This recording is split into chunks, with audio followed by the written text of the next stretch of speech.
I did a lot of reading at night when I was a kid, and one of my absolute favorites was the Tom Swift Jr. series. I would just eat up those books so quickly.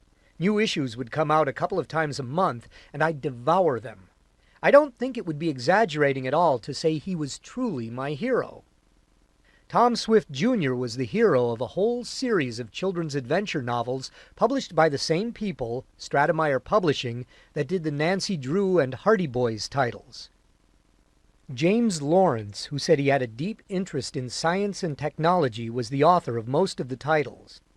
Anyone who's read them may remember dastardly spies from Eastern European countries like Brungaria, and an amazingly capable element called Thomsite, which could make anything atomic-powered.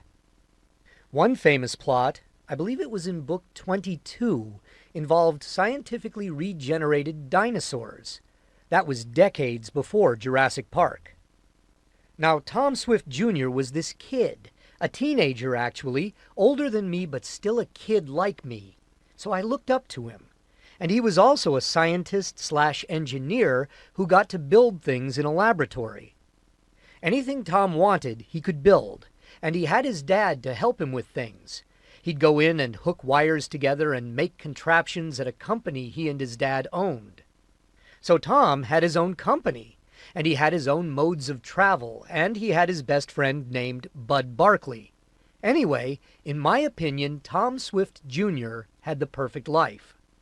And whenever there was a crisis on Earth, any kind of conflict that needed handling, he sprang into action. Say the authorities on Earth had detected some alien energy source, and the only way to hold it back would be with a plasma field. Well, Tom Swift Jr. would build a plasma field. He could build a submarine if he wanted to. There was no limit to what he could build. I remember once he built a spaceship to win a race around the Earth to get the money to do something good. You know, something good for the planet and all the people on it. That was the kind of thing I wanted to do. Build something that would end up allowing me to do something really good for people. I wanted to be a do-gooder from the start, just like Tom Swift Jr. was.